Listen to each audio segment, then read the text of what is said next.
दादा गुरुदेव श्री पेंसुरी महाराज एवं परम पूज्य गुरुदेव के पावन चरण कदम में कोटि से वंदन अभिवंदन। उपस्थित धर्म आगे समक्ष को देव के लिए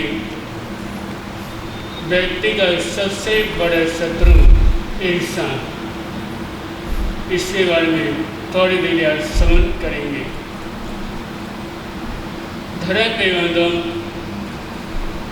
इस संसार में व्यक्ति का सबसे बड़ा शत्रु ईर्ष्या होती है, जिसके द्वारा व्यक्ति पता नहीं क्या से क्या कर देता है। जब व्यक्ति के मन में जब एक बार शत्रुता दूसरों के प्रति जब बैठ जब जाए और पता नहीं क्या से क्या कर देता है, कुछ पता नहीं चलता। ऐसे कहा जाता है कि रुई को जलाने के लिए जरा से आग की जरूरत पड़ती है, लड़ाई झगड़े को बढ़ाने के लिए जरा से बात की जरूरत पड़ती है, और मिट्टी के घड़े को फोड़ने के लिए जरा से लात की जरूरत पड़ती है। जहाँ पे रुई का धीरे धीरे बड़ा हो, यदि जो से जरा से आगे दे लग जाए, जरा से उन्हें चिंगारियाँ दे लग जाए, फिर वो आग बढ़ती बढ़ती चली जाती है, फिर वो जल्दी से काबू में नहीं आती। तो वैसे ही जब लड़ाई झगड़ा जब होता है, यदि किसी बात को लेकर कोई लड़ाई झगड़ा होना है तो जरा सी बात किसी को बोल दो, तुरंत लड़ाई झगड़ा शुरू हो जाता है। लड़ाई झगड़ा जो शुरू हुआ वो किसके द्वारा? वो बातों के द्वारा। अति व्यक्ति चाहे व्यक्ति को फालतू से ज़्यादा उतनी बात करनी चाहिए जितनी जरूरत हो। अति व्यक्ति फालतू से ज़्यादा किसी बात से करता है तो वो एक बात भी लड़ाई झगड़े का रूप धारण कर लेती है। और यदि किसी व्यक्ति को घड़ा दे फोड़ना, एक जरा से लात मार दो तो उसमें वो घड़ा तुरंत फूट जाता है। एक ईर्ष्या जो होती है, ये किसके तरह? एक अग्नि की तरह। अग्नि जिसमें भी अग्नि को गरम, अग्नि उसको तुरंत जला देती है। और जो ईर्ष्या जो होती है, ईर्ष्या जलाती है मन को। अग्नि ने जलाया व्यक्ति के तन को, और ईर्ष्या ने जलाया व्यक्ति के मन को। दोनों में कितना फर्क। इससे हमेशा जो होता है, व्यक्ति दूसरे जो दुश्मन जो बनता है, किसके द्वारा? एक ईर्ष्या के कारण। यदि किसी व्यक्ति के पास दो पैसे ज़्यादा भी आ जाए तो सामने वाला व्यक्ति किसी को भी आगे बढ़ता हुआ नहीं देखना चाहता। वो सोचता है कि व्यक्ति मेरे से आगे कैसे बढ़ गए, क्योंकि इस संसार में जितने व्यक्ति छोटे से लेके बड़े तक हमेशा सोचता है कि कोई व्यक्ति मेरे से आगे नहीं बढ़ पाए।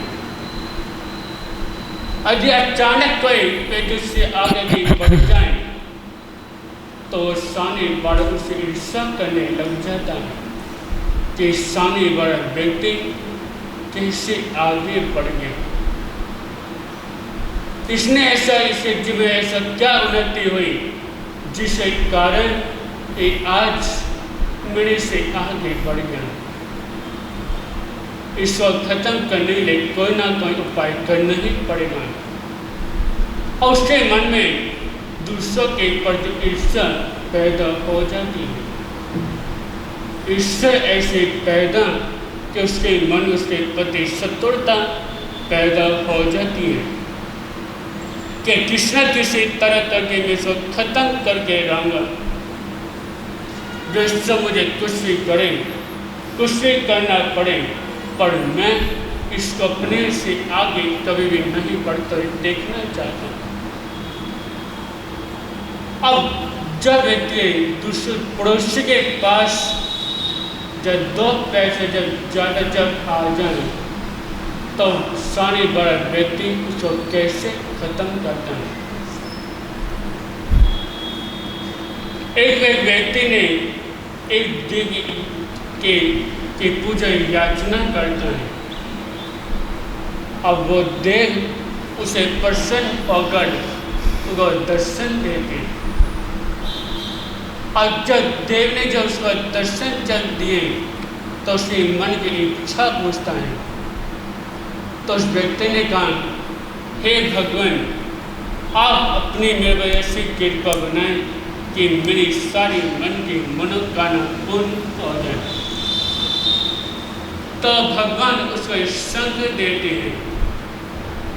उसको संग देकर कहते हैं कि सुनो, तो इस संग को बजा के तो इसे जो भी मांगोगे वो संग तुम्हें वो चीज जरूर देगा। पर एक बात का ध्यान रखना, जो तुम मांगोगे उससे 2 गुना ज़्यादा तुम्हारे पड़ोसी को मिलेगा।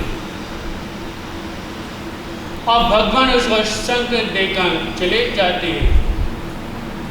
और वो व्यक्ति ने शंख बजाया, उससे कहता है कि हे शंख, मुझे मेरे लिए सुंदर भवन बना दे। इतना कहते उसका सुंदर भवन बन गया। और उसके पड़ोसी का पास 2 भवन बन गए। और उसने देखा कि मेरे भवन और मेरे पड़ोसी के पास 2 इतने सुंदर भवन। और फिर उसने संग से पैसा मांगा। और उसके पड़ोसी को तो उसे 2 गुना ज़्यादा मिलना ही था। उसने भी उसके मन में अपने पड़ोसी के प्रति ईर्ष्या पैदा हो जाती है। तब उसने संग से कहा, हे संग, मेरे घर के आंगन में 4 कुएं खुद जाएं। और तुरंत कहते हैं उसे घर के आंगन में 4 कुएं खुद जाते हैं। और उसके पड़ोसी के घर में 8 कुएं खुद गए। और उसके मन में पड़ोसी को खत्म करने के विचार पैदा हो गए। तब उसने संग से कहा, हे संग, मेरी एक आँख फोड़ दे। अब उसे पड़ोसी की दोनों आंखें फूट गई। और दोनों आँखों की ज्योति जाने के बाद इधर-उधर भागता है। इधर-उधर भागने के कारण वो सीधा कुएं में गिर जाता है। अब ये देखने के बाद उस पुरुष व्यक्ति के मन में बड़ी प्रसन्नता, बड़ी खुशी होती है कि देखो, आज मेरे मन की मनोकामना पूर्ण हो गई। ये मैं से 2 गुना चाहता था, अब ये काम मौत के रूप में बैठ चुका। उसने पड़ोसी को खत्म करा किसी कारण, केवल ईर्ष्या के कारण, क्योंकि उसके मन में उसके प्रति ईर्ष्या पैदा हो गई थी। उसके मन में पड़ोसी के प्रति द्वेष की भावना पैदा हो गई थी। इसलिए कारण उसने पड़ोसियों के साथ ऐसा करा। हमेशा व्यक्ति यह याद रखना चाहिए, जब व्यक्ति दूसरों से प्रति ईर्ष्या पैदा करता है तो उसका मन अपने आप ही खत्म होता चला ही जाता है। जैसे कीड़ा का काम, क्या जब किसी कपड़े को जरा सा कीड़ा लग जाए तो कीड़ा कपड़े को भी खत्म कर देता है, लकड़ी को भी खत्म कर देता है, सब को खत्म कर देता है। तो वैसे जो ईर्ष्या जो होती है वो भी हर चीज़ों को खत्म कर देती है। इसलिए हमेशा अपने मन में कभी दूसरों के प्रति ईर्ष्या पैदा न करें, क्योंकि ईर्ष्या का काम केवल व्यक्ति के जीवन को खत्म कर देती है, ऐसा खत्म कर देती है कि व्यक्ति फिर कहीं कभी नहीं रहता। इसलिए हमेशा अपने आप को बचाना कि हमारे जीवन बच्चे उन्नति करें, तो मन दूसरों के प्रति ईर्ष्या को खत्म करें, उन्नति करें, अपने मन दूसरों के प्रति प्रेम की ज्योति जलाएं, इतना ही इंसान।